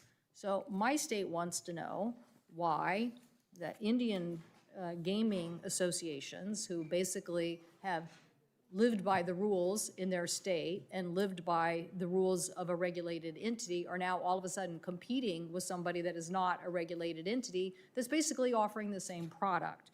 So in 2025, the Indian gaming industry generated more than 680,000 jobs for rural Americans, and it has served as an economic livelihood. If the prediction markets are allowed to keep operating unchecked, does this pose an existential threat to both tribal sovereignty and to Indian country? And what can Congress do to better protect Indian gaming? Well, thank you, Ranking Member. Clearly, we share the same view. As someone who was around during Dodd-Frank and recognizing that this was a response to a financial crisis that was created by lax regulation or, in fact, no regulation, it's really hard to believe that anybody could pull from that the idea that we could create a national sports book run through the CFTC. It's hard to even imagine that anybody could make the argument, but here's where we're here today. In fact, there were federal statutes on the books when Dodd-Frank was amended and created. IGRA, which established the framework for Indian gaming, PASPA, which actually was struck down in 2018, and the Wire Act. All federal statutes that should have been at least looked at and modified if the CEA was going to be amended to create the Federal Department of Gambling. Of course it was not. It was never intended to be that. And then finally, in 2018, when the Supreme Court actually debated Murphy v. NCAA, even the Supreme Court didn't understand and or recognize that there was a backdoor opportunity for the sports betting industry through prediction markets back in 2018. And so, yes, there's real harm here. Chairman Bean, who is one of your constituents, who runs the Indian Gaming Association, he and I are very aligned on this. Indian country is scared. They believe that, gaming has been a transformational economic opportunity for some of the people that have been treated worse than almost anybody else in this country's history. And gaming has created economic vitality and an opportunity for them. And that opportunity is very much at risk because of prediction markets. Well, I just looked it up because I wanted to make sure I didn't get that quote quite right before. It was P.J. O'Rourke, and he said, complexity is fraud. His point was, complexity, if it's so complex and you can't understand it, then complexity is the fraud. So that's where we are today. No one can answer the question why we have two competing businesses here. Well, we have Indian Gaming that is offers sports betting, and then another entity that's offering sports betting, but it's not regulated in the same way. So I think we got to get answers to that. Mr. Levant, I know you've probably been asked this by our colleagues already, but what do we do about this larger issue there was recent data from Washington Health Survey shows that troubling trends with youth in gambling, that these include material increases in the number of 10th graders who are saying they've engaged in gaming across states. And how does that online betting help? I mean, are people just being targeted at this young age? People are being targeted relentlessly, and this discussion of prediction markets has done something that others would have predicted, small p, impossible, as Mr. Miller and I agreeing on an issue. The prediction markets take this and not only infringing upon sovereign rights of tribal gaming, but 18-year-olds, and they're being told it's investment. I've had 6 clients in my recovery group who have relapsed because they were told this is an investment. I'm not gambling, I'm making an investment. It's just so fundamentally wrong. And where I disagree with Mr. Miller is there's a huge need for federal oversight because of what's happening with children and young adults and families with online sports gambling. But it's significantly worse now with prediction markets because they're acting under color of federal law, targeting people as young as 18. They don't have to comply with things like self-exclusion. They're just doing whatever they want to do, and the harm is growing exponentially. Well, I thank the chair. I've gone over my time, but I'm asking him about the impact on youth. And the chairwoman and I have worked diligently on a lot of legislation to protect young people online. So we'll add this to the list. So thank you so much. Thank you, Madam Chair. Senator Rosen. Thank you. I want to thank you, Madam Chair, and thank you to the witnesses for being here. You know, I'm just so concerned about all this circumventing the rules. As they say, a rose by any other name still smells as sweet. If it walks like a duck and quacks like a duck and looks like a duck, it's probably a duck. So I want to talk about responsible gaming loophole, because licensed sports books are required by state laws to implement responsible gaming programs, which include deposit limits, cooling off periods, mandatory disclosures. Under the CFTC, no equivalent requirements apply to prediction markets. Dr. Levant, I have a lot of questions, so if you would be brief on this. You're working with people with sports betting problems. Is there a fundamental difference between this problem? A sports bet versus an event contract, a rose by any other name, is the same?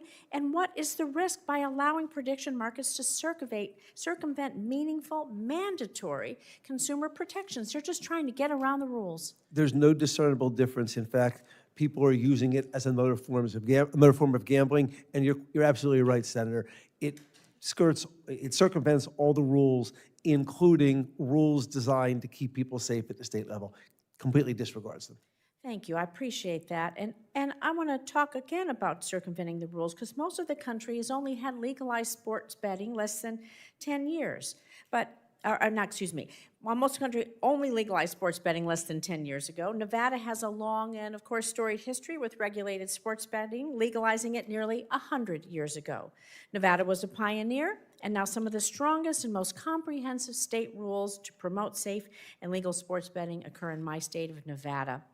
Historically, federal action on legal sports betting is often unintentionally pushed gaming underground and outside of legitimate regulated markets. Therefore, any federal action must recognize the strong pre-existing state and tribal gaming regulatory regimes that ensure all sports betting, no matter what you call it, what it's branded as, and it's covered under current state and tribal law. So, Ms. Thomas, the next few questions are for you. And I'm going to ask you to answer, and then I have 3 questions, so we'll try to be as brief, I guess, as we can. What does full compliance with sports betting laws today look like in practice? And more specifically, what guardrails and compliance measures, from licensing, background checks, to ongoing geolocation requirements, age verification for apps, are part of your state's regulatory regime? Yes, thank you. So first of all, you have to be over 21 to wager, 21 or over. You have to have, sportsbooks must make available and enforce exclusionary measures for those who choose to gamble. And our office oversees a statewide exclusion list to make sure that information is communicated. Credit card deposits are prohibited. Extension of credit is prohibited. It is, we review all markets before they're offered, and leagues and teams can request that those are not allowed if they're risky. Really comprehensive. Yes. Really comprehensive. So just a simple yes or no. Do you believe prediction markets, prediction markets are not currently required to comply with any of the safeguards you described? Would that be correct for the most part? That is correct. Okay, I'm going to ask a similar question going forward. So what is required of legal sports betting companies to comply with anti-money laundering rules, responsible gaming safeguards, cybersecurity, and integrity monitoring? It's extensive. All of those things are required, both federal reporting by the sportsbooks for anti-money laundering and state reporting for anti-money laundering and unusual and suspicious activity So separately. you're watching this to prevent criminal activity and other cyber incidents. So yes or no again, please, Ms. Thomas. Prediction markets are not currently required to comply with any of these safeguards as we just described: anti-money laundering, responsible gaming safeguards, cybersecurity, and integrity monitoring. No, not to my knowledge. Not to your knowledge, thank you. I'm going to ask a similar question again. How do operators today coordinate with state and tribal gaming regulators? Our sports leagues, you've touched on this, law enforcement and integrity monitoring firms to identify suspicious activity and protect consumers. We are in constant contact with all stakeholders, leagues, integrity monitors, our partners in other states, including Nevada.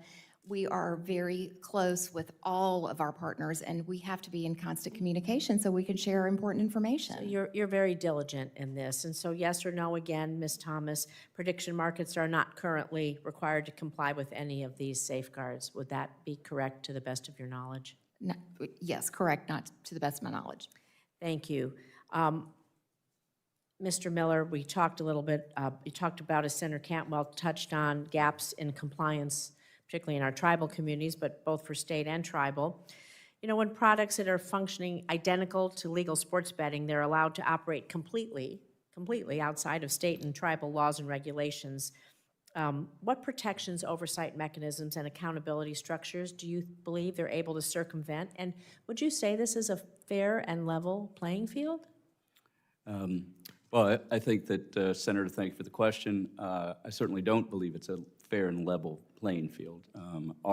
We believe that getting a gaming license, whether it be in Nevada or in any other state, is a privilege. It requires significant due diligence for suitability of that licensure, the regulations around the licensee and what they apply for, and then how they behave as a licensee.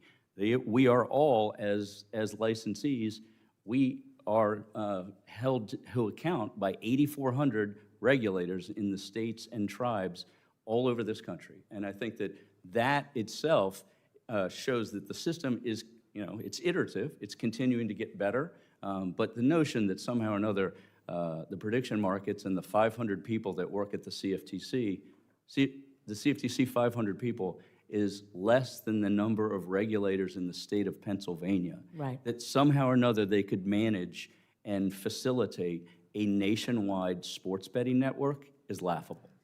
So you would agree that this is, you just ask for a fair and level playing field. That's correct. Thank you. I'm going to ask you a little bit, Mr. Miller, about ongoing litigation. Oh, my time is up. Are you waiting for Senator Lujan? Do you want me to keep going? I knew he was coming, so thank you. As soon as Senator Lujan gets here, we'll defer to him, but. And if the gentlelady will pause for a Yes. moment. Senator Hickenlooper and I each have some additional Okay. questions, but I think Senator Blunt Rochester is planning to return, and, no, okay, but Senator Lujan is planning to return, and Klobuchar. No, okay, all right, we'll continue, go Oh, ahead. thank you, Madam Chair. I appreciate it. I knew he was on the way, so I didn't realize it was this far over, but appreciate your consideration. So, Mr. Miller, you know, Nevada is among many states that have been pulled into costly litigation with prediction markets to defend its right to regulate gaming within its borders. We want to regulate gaming within the state of Nevada. And so what does a nationwide litigation landscape look like today? And how long might it take for these questions to be resolved if it's left to the courts? And in your view, what are the risks if Congress doesn't step in to reaffirm that states are the primary regulators when it comes to gaming, and that Congress never intended the CFTC to regulate gambling nationwide? Well, thank you for the question. I clearly agree with you. It was never Congress's intent to create a federal Department of Gambling through the CFTC. The fact that we have, federalism in this country, that states have the rights of self-determination, and tribal nations similarly. This is how we've created a system that works in America. 8,400 regulators working every day to make sure that there's integrity in the matches, that the consumers are protected, and that the state and/or tribe benefits from this. And so, as it relates to litigation, I think that we're in 9 of the 12 circuits, and 41 state attorneys general have written the CFTC saying, stop it, knock it off. Right. It's not your purview. And these are attorneys general that span the spectrum from the farthest left to the furthest right, all agreeing that the states have the right to do this. And they are spending extraordinary amounts of money in litigation against Kalshi, against the prediction markets, and now against the CFTC, who has inserted themselves as a party using taxpayer dollars to assert their control and dominance in a world that they, quite frankly, have no business being in. Well, this is my last and final question to follow up on this. The CFTC's current approach, prediction market platforms self-certify their own contracts for trading. It's like the wolf guarding the hen house, right? And so that means they decide for themselves whether a new product complies with the law. They don't have to get any other audit, and the CFTC has 90 days to review. Can you name any other federal or state regulator that allows the entities it regulates to approve their own products in this way? I'd love to say the short answer is no. The short answer is no, but I have tried to find another agency at the local, state, or federal level that allows participants that are regulated entities to self-certify that they're adhering to government protocol. Yeah. Aren't you going to give yourself the benefit of the doubt, I guess, right? Thank you, appreciate it. Thank you. Senator Lujan, you are recognized.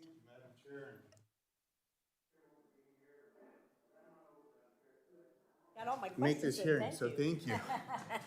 Mr. Miller, last week, 4 New Mexico tribes sued Kalshi alleging the company's illegal offering sports betting on tribal lands in violation of the Federal Indian Gaming Regulatory Act. Now, there's other lawsuits that have also been out there. My question is, yes or no, has Congress provided exclusive gaming rights for Indian tribes? They have.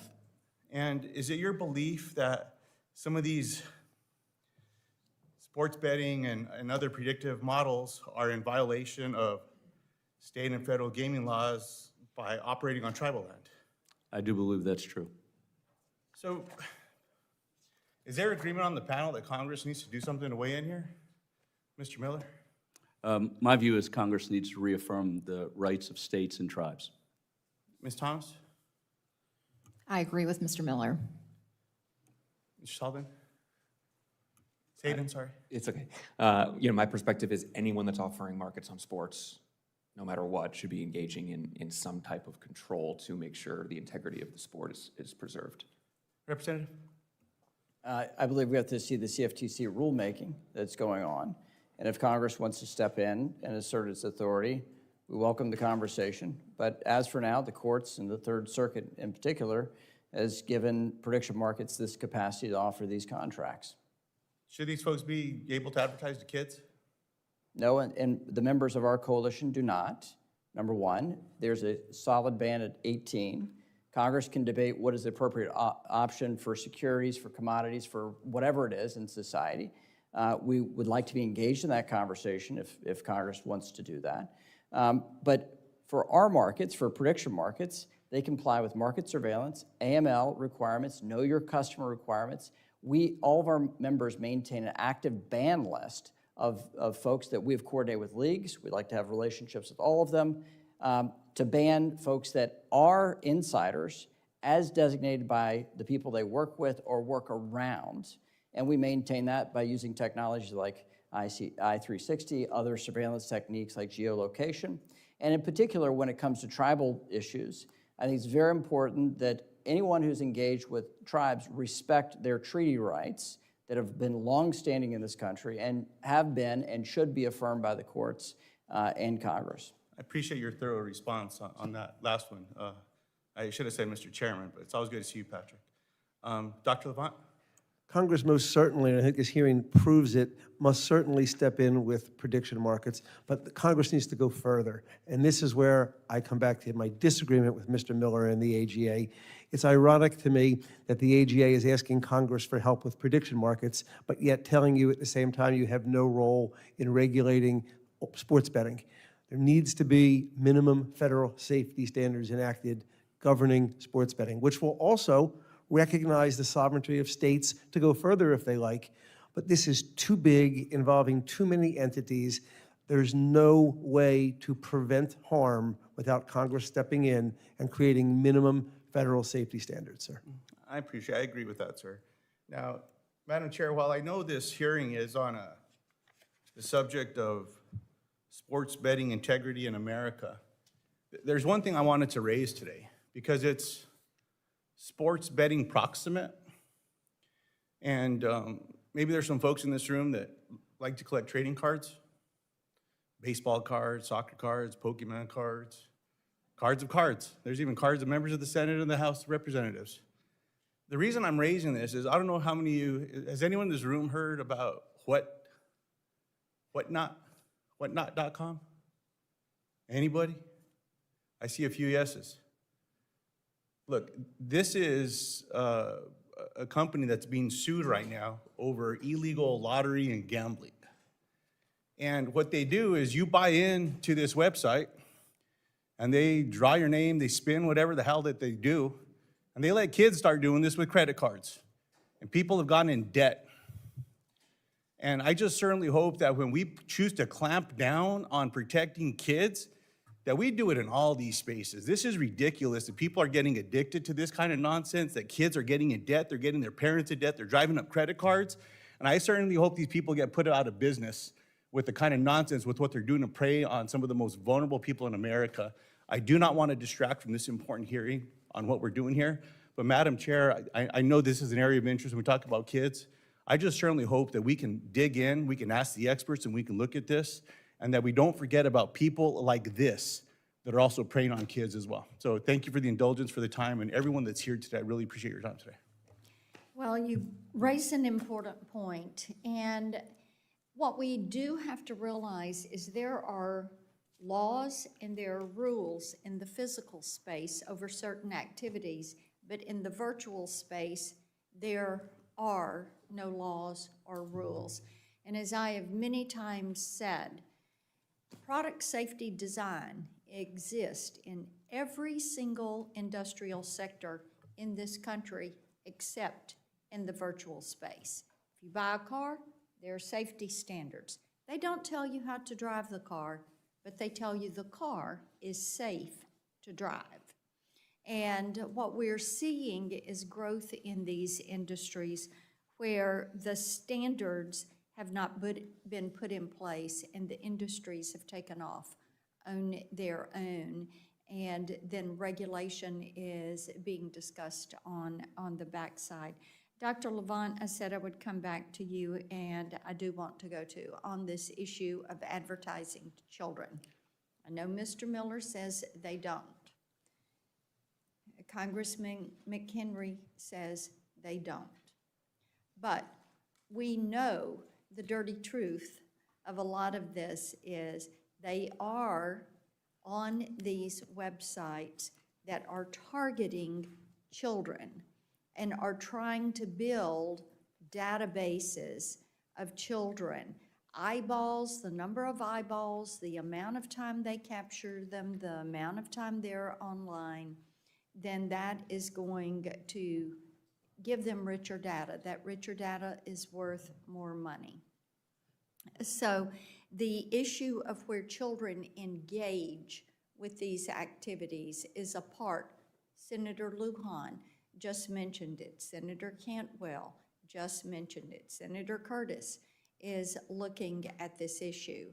And that presence of gaming or prediction markets on those sites and trying to pull those children into that and then algorithmically being pulled further. You've spoken to that in the issue of addiction. So when it comes to advertising to children, what has your research shown you, and what is that engagement? Senator, what we're seeing, and when we hear, I'm going to call them gambling companies, inclusive of prediction market companies, when they say we don't advertise to children, they're speaking about advertising like on primetime TV, on network television. That's not where kids are getting their entertainment. Children are getting their entertainment online, on their phones, on Instagram, unfortunately on TikTok, on a variety of platforms. That advertising is completely unregulated, and it is inundated. Social media is inundated with various levels of gambling advertising. One of the most sinister is something the gambling industry calls affiliates. People they pay to talk about their platforms, to post about their platforms. The pop-up ads are relentless, and they're completely unregulated. States can't address that. Congress has to address that, because once these companies go on social media, they are going to, as night follows day and day follows night, they're going to pull in the eyes of children and young adults. And once those eyes have hit and the algorithms have been triggered, it will continue without any safeguards. So what we're talking about is delivery of advertising of a known addictive product to children long before the risk-reward system of the human brain is fully formed. That doesn't happen to you about 25 or 26. So by its very definition, what they are doing is endangering children for their benefit. It certainly doesn't benefit the kids. That is problematic. Okay. Mr. Sadin, what do you see in your research about the advertising? How are you seeing these kids engaged? Yeah, thank you for the question, Senator. I don't have a tremendous amount of visibility into the, the demographic types that are engaging in this type of product. For us, our central goal is, regardless of sort of who you are, where you are ensured to be protected on these platforms with respect to the integrity of sports. And so if you are a participant, if you are a prohibited participant, if you have some access to inside information, if you are somehow have the ability to exert undue influence, then you're being tracked, and then you're being proactively permissioned to ensure you're not transacting in markets. I also want to ask you a little bit, and we talked a little bit about this yesterday, fair play and the match fixing that is going on. I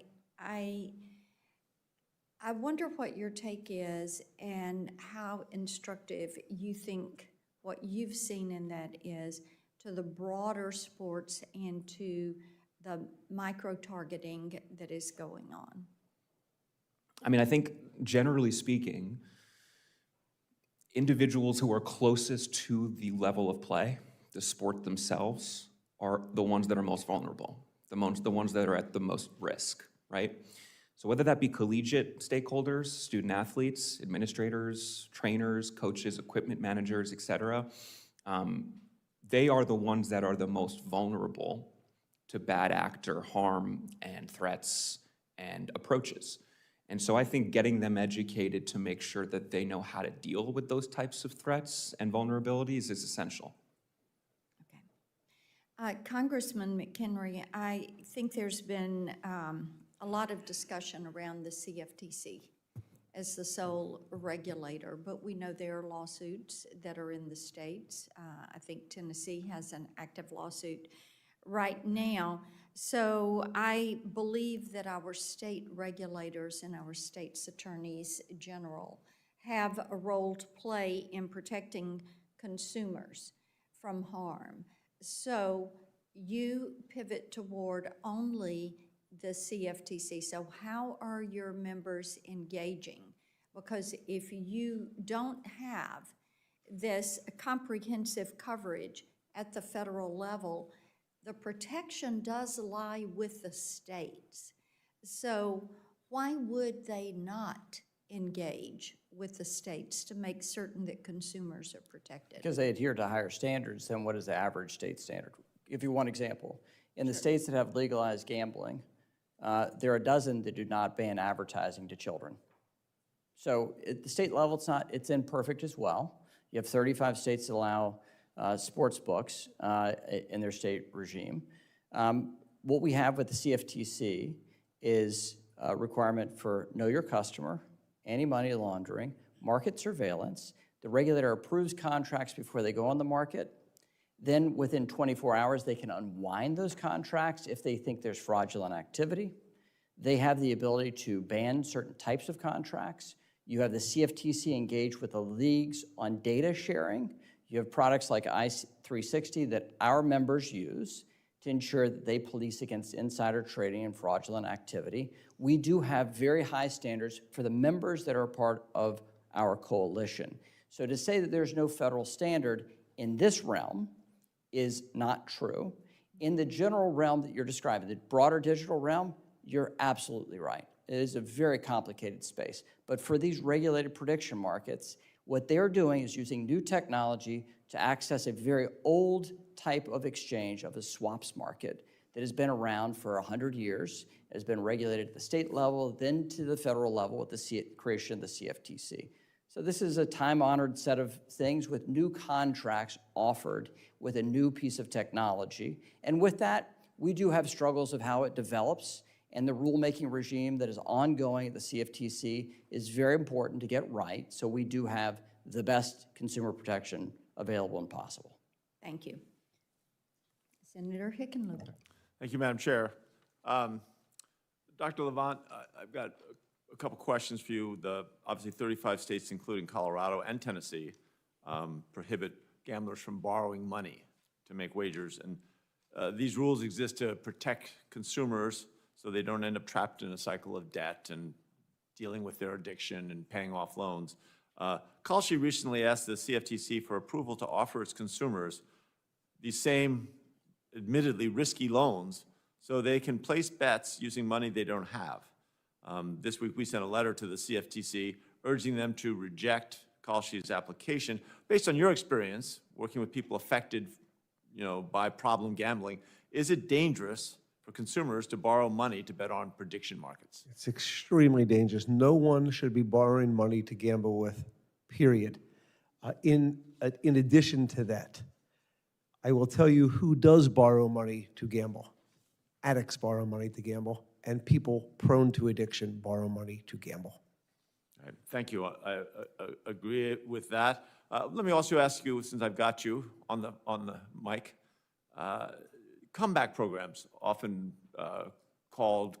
referred to as VIP retention or win back, generally are used to reactivate lapsed accounts. They do so by flagging accounts for aggressive re-enrollment, often highlighting their previous big wins, that same addictive juice that is almost, for some people, is almost unavoidable or irresistible, I should say. When utilized on players who have proactively blocked themselves from the app, which they call self-exclusion, these tactics are highly controversial. I think in some cases they are illegal. I mean, self-exclusion should be, to my understanding, irreversible, and it should last 6 months or to a lifetime, whatever someone makes that decision. Shouldn't they be protected from this type of advertising? Self-exclusion, unfortunately, is a state-by-state matter. We don't have a federal self-exclusion. I will share with you two real-life events. One just happened last week. A client who had gone on a one-year self-exclusion. Took this person quite a while to get to the point to have the courage to go on the one-year self-exclusion. And at 40 seconds past the hour of the exact 1 year, this client received an email that was offering them a welcome back opportunity and a welcome back bonus. And when I looked at the fine print on the offer, it was tailored to their player number that they had had before. I will also, and I'm happy to make this available to the committee, I brought with me today the copy of an email that a client of mine received. And this client was not on self-exclusion, but they had been a very active gambler, and for 6 weeks didn't make a bet. They were in treatment, they didn't make a bet. About 6 weeks later, they received an email from what is labeled the DraftKings VIP Comeback Series. And it starts with, I've got some exciting news for you. Your account has caught our eye, and we're thrilled to extend an invitation, and it goes on from there. That is as predatory as it gets. And if this were another addictive product, if this were alcohol or tobacco, we'd shut it down instantly if a bar was exhibiting that type of predatory behavior. In gambling, they call them VIP programs. Yet another reason Congress needs to step in and create minimum federal safety standards and stop this from happening, because it's ruining lives, it's ruining families. Well, I think the goal should be that the industry reaches out and helps us establish those standards instead of avoiding that. I suppose in nirvana, yes, but as I pointed out earlier, Mr. Miller and his organization, on their website, they specifically state that the federal involvement in sports gambling is, I believe the words are, a non-starter. So when an industry demonstrates an unwillingness to regulate itself, and it's an addictive product, most respectfully, that's where Congress has to step in. We've seen this before with tobacco. We've seen it with the opioid industry. We have an opportunity to get in front of this now, but we can't wait for the industry to do it. I won't speak for the chair, but I think this hearing qualifies as a starter. Ms. Thomas, thank you for all your work on this. And many states like Tennessee have created regulations on gambling advertisements to ensure that consumers are protected. Can you please outline, and here we are talking about some of these, again, Dr. Levant referred to this as predatory advertising. Can you just describe some of the advertising guardrails and positive impact that they've had on consumers? Yes, thank you. So first of all, I believe that the issue he was speaking to goes to not only advertising, but a responsible gaming problem. Absolutely. And in our state, we require our operators to provide a written responsible gaming plan, training outline, the mechanics by which they oversee that, RG, and data about who and how many, not who, but how many they've excluded and what steps they've taken. Part of their plans, and I can tell you that every operator in Tennessee, as part of their plans, has in there that they will not market to anybody who was ever on an exclusion list. Right. So that is a very positive thing. Otherwise, by statute, we have, obviously we can't advertise to minors. Our office receives all advertising terms and promotions. There is disclosure about 1-800-GAMBLER and 1-800-RESET, which are gambling helplines, and individuals can call those and be directed to assistance within Tennessee. I also would like to touch on the fact that we spoke about a lot of predatory behavior targeting really young minors, 10th graders, I think the chairman said. I see so much of that with illegal sports books, and our office has spent so much time and effort targeting those, and especially working with Google and Apple to get any illegal apps off the store so that they can't target minors. Right. Well, thank you, and I'll yield back to the chair, but I feel that all five of you are willing and engaged to make this, to fix some of these serious glaring problems, and look forward to working with the chair to provide us a sense of urgency that these are real people's lives that are being negatively impacted right now. And I thank all of our members that have been here today, and I thank our witnesses. You've been an excellent panel. This does allow us to start to build where we should move in regulation, and also looking at the division between what should be federal and what should be state, and preserving those states' rights in order to move forward with this. I will have to say, Chairman Cruz, who's no longer here, talked about how big the football Friday nights are in Texas, but I would like to point out for the record that Texas finally gave in and joined the SEC, which is the greatest football conference. So they finally saw the light, and they're going to join with the SEC. I do want to remind you all that members of the panel are going to have until May 27th to submit questions. I will remind you that you need to respond to those within 7 business days, so that's going to give you till the close of business on June 10th to submit your responses to the questions for the record. You've done a superb job in helping us establish this baseline. We are grateful for your time. At this time, hearing adjourned. Thank you.